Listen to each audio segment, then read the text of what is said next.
अस्सलाम वालेकुम students, welcome to JKSSB prep. आज हम बात करने वाले हैं मेडिकल के बारे में, जो JKP कांस्टेबल का होने वाला है। कब होगा, क्या होगा, उसमें क्या क्या आएगा, वो हम बात करेंगे। आपका जो मेडिकल एग्ज़ाम, मेडिकल टेस्ट होगा, वो बहुत जल्दी होगा। आपको मैं यहाँ दिखाता हूँ, ये जो लिस्ट निकल के आ गया है, पहले लिस्ट दिखाता हूँ। देखो, ये सांबा डिस्ट्रिक्ट है, इसमें कितने हैं, और इसी तरह ये सारा डिस्ट्रिक्ट वाइज ये है कि कौन से बच्चे किस डिस्ट्रिक्ट में और कितने आते हैं, ये सब का डिस्ट्रिक्ट वाइज लिस्ट है। अब इसके बाद ये लिस्ट जो है, ये देखो JKSSB ने कब 2 जनवरी को ये फॉरवर्ड किया था, किसको? Secretary to the government of health and medical education department. इसको ये 2 तारीख को दिया था। क्या पता है सब्जेक्ट क्या था? Conduct of the medical examination. और यहाँ देखो, आप क्लियरली यहाँ लिखा है, it is further request that the board intends to get the medical examination conducted from 8 January. Actually JKSSB को ये पता था कि 8 जनवरी से हम मेडिकल करने वाले हैं, लेकिन हुआ क्या, जब उन्होंने ये लेटर भेज दी, किसको? Secretary of the medical education को। और वो तो भूल ही गए हमें किसी डिपार्टमेंट की कोई एप्लीकेशन दी थी। जब वो भूल ही गए तो लड़कों ने प्रेशर बनाना स्टार्ट किया उन पर कि क्या हुआ, मेडिकल का क्या हुआ, कुछ दिक्कत तो लिस्ट में नहीं है, बाकी चीज़ें।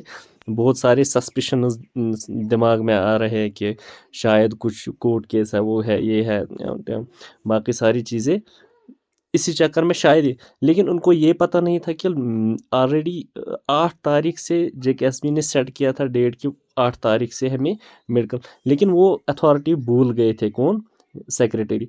अब जब बच्चे गए थे, उन्होंने फिर से 12 तारीख को एक रिमाइंडर, अगर आप एप्लीकेशन का ऊपर से नाम देखोगे, देखो क्या लिखा है, reminder to the H&ME department Jammu and Kashmir. ये रिमाइंडर एप्लीकेशन है, ये फिर से 12 को भेज दी गई। हमने बोला आपको 8 से मेडिकल करने वाले हैं, लेकिन अभी तो आपने कुछ नहीं।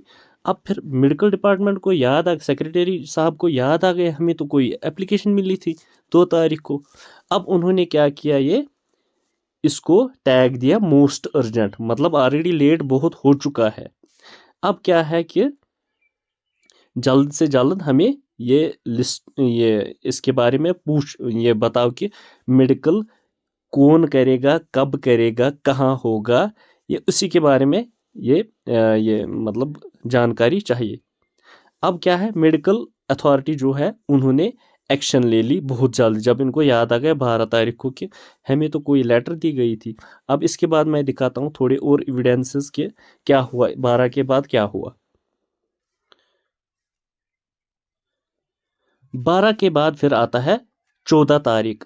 इंस्टेंटली क्या, जो secretary of the health and medical education department, वो क्या करता है, वो जल्द से जल्द फॉरवर्ड करता है गवर्नमेंट मेडिकल कॉलेज, ये सिक्किम्स, बिमना, अनंतनाग, ये 11 मेडिकल कॉलेज है, इनको क्या मतलब भेज दिया गया ये लेटर कि हमें मेडिकल करवाना है। इसको भी इन्होंने फिर टैग दिया, ये मोस्ट अर्जेंट है, क्योंकि ऑलरेडी बहुत लेट हो चुका था।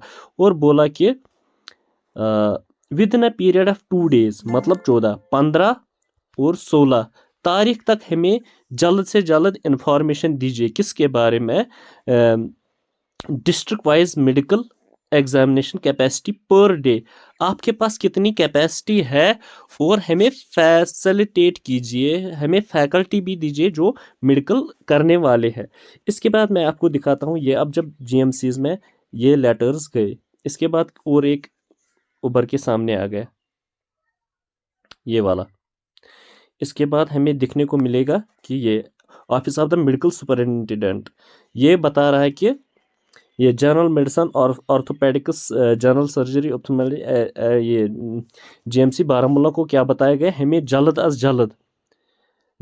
जल्द इन डॉक्टर्स के नाम बताइए जो हमें मेडिकल कराएंगे, और कैपेसिटी भी हमें बताइए कितनी होगा। और ये क्या है, 16 तारीख को हमें जल्दी दीजिए। इसके बाद क्या होगा, 16 तारीख, मतलब हमें ये पता चला कि 16 तारीख तक अब इनको ये जमा कराने हैं। अब ये सारे कंपाइल हो जाएंगे लास्ट में सेक्रेटरी के पास, सारे मेडिकल कॉलेजेस के। और ज़्यादा चांसेस ये लग रहा है कि ज़्यादा लड़के हैं, इसलिए डिस्ट्रिक्ट वाइज इन्होंने डिस्ट्रिक्ट वाइज भी इनको सॉर्ट आउट किया स्टूडेंट्स को। मुझे लग रहा है ज़्यादातर डिस्ट्रिक्ट वाइज ही चांसेस है। अगर डिस्ट्रिक्ट वाइज नहीं होगा फिर GMCs 11 GMCs है, सपोज 4 टाइम्स, यही मानो 350 के आसपास बच्चे होंगे हर किसी GMC में, इनको मेडिकल कराया जाएगा। और ज़्यादा चांसेस ये है कि GMC ज़्यादा से ज़्यादा 60 से 70 बच्चों तक मेडिकल करा सकता है दिन में। और इसका मतलब ये ज़्यादा टाइम भी नहीं लगेगा, 4 से 5 दिन तक लगेंगे अगर GMCs में है। अगर डिस्ट्रिक्ट वाइज फिर 2 दिन रखो, 2 दिन में हो जाएगा, क्योंकि सब 20 डिस्ट्रिक्ट है, 20 यहाँ हॉस्पिटल्स है डिस्ट्रिक्ट में, और 2 से 3 दिन ज़्यादा से ज़्यादा लगेंगे। तो कहने का मतलब ये है कि 3 दिन लगेंगे मेडिकल। लेकिन अब 16 के बाद होगा ये कंपाइल, फुल लिस्ट जाएगा हर किसी GMC का, किसके पास, सेक्रेटरी के पास। सेक्रेटरी इसके बाद ये भेज देगा, इसको कहीं नहीं भेजना है, इसको SSB को इन्फॉर्म करना है, हाँ हमने सेट किया है, सारी तैयारी बिल्कुल सेट है। इसके बाद इसको और 1-2 दिन लगेंगे, सपोज 18 तक।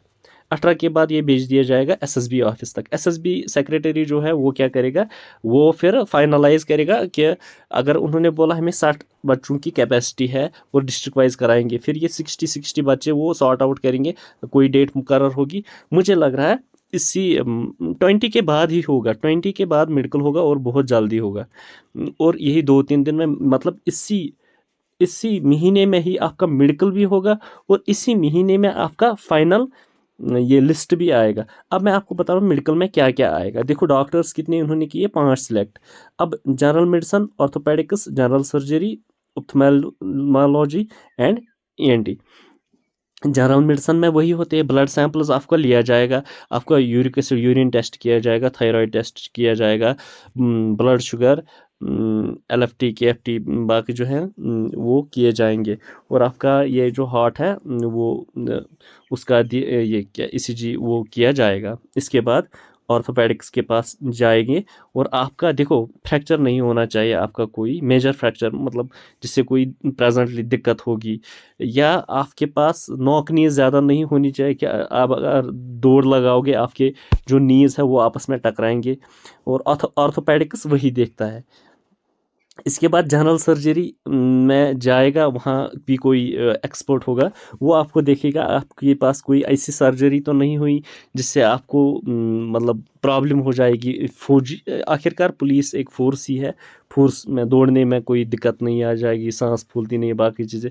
अब ऐसी होगी कि सर्जरी के बारे में, अगर इसने कोई सर्जरी की है वो कोई ऐसी मेजर सर्जरी तो नहीं है जिससे इसको तकलीफ हो जाए। सर्जरी अगर हुई कोई टेंशन नहीं है, सपोज किसी ने गॉल ब्लैडर निकाला, बाकी चीज़ होते हैं बहुत ज़्यादा, अब वो कोई टेंशन नहीं है, या किसी को सर्जरी आई, लेकिन वो सर्जरी नहीं होनी चाहिए जिससे आपको तकलीफ हो जाएगी।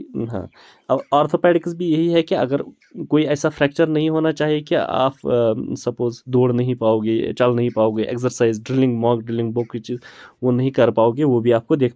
और इसके बाद ओप्थोमोलॉजी, मतलब ओप्थल्मी, मतलब आई टेस्ट लिया जाएगा आपको, ऐनक लगा के भी, और 5/6 और 6/6 आपका पावर होना चाहिए। वो इनको ही पता है कि कितना चलता है, कितना दिखाई देना चाहिए, हाँ, फिर बाकी सारा चलता रहता है। और ENT मतलब आई नोज थ्रोट, इसका मतलब जो year year ear nose throat, जो ईयर है आपके कान, वो क्या आप सुन पा रहे हैं, वो फिर आपके दोनों कानों को अलग अलग चेक किया जाता है। आपको लेफ्ट कान में भी चेक किया जाएगा अलग सा, और राइट कान में भी अलग से चेक किया जाता है, ये भी देखा जाता है। मतलब ये सारी, इसके बाद आपको सपोज ये ऑर्थोपेडिक्स में आपको शायद एक्सरे भी लिया जाता है, शायद चेस्ट का, बाकी चीज़, कि इसका जो लंग्स है वो प्रॉपर फंक्शन किया करता है या नहीं करता है। क्योंकि ये दौड़ भाग का ही काम है, ट्रेनिंग में भी आपको बहुत दौड़ भाग करनी पड़ेगी, इसलिए ये वो भी शायद लिया जाता है। और बाकी सारी ब्लड सैंपल लिया जाता है, उसमें सारे टेस्ट्स जो बेसिक फिजिकल प्रोफाइल का टेस्ट किया जाता है वो भी किया जाएगा। अब मैंने आपको सारा बताया कि कौन कौन से टेस्ट्स आपको लिए। फ्लैट फुट शायद वो भी देखते हैं, लेकिन उसका पता नहीं उससे रिजेक्ट होते हैं या नहीं, लेकिन फ्लैट फुट देखते हैं, नॉक नी भी देखते हैं। फिर पता नहीं कितना % वो मतलब उस पर कंप्रोमाइज़ किया जा सकता है, कितना नहीं, वो इनको ही पता है कि किसको कंसिडर किया जाएगा और किसको नहीं किया जाएगा, लेकिन ये सारे टेस्ट्स होते हैं आपको। और इसी महीने में हो जाएगा आपका टेस्ट। होप ये सेशन आपको अच्छा लगा होगा। चैनल को सब्सक्राइब करो और बेल आइकन को प्रेस करो ताकि आपको मैं नए नए अपडेट्स देता रहूँगा। आज के लिए इतना ही, थैंक यू।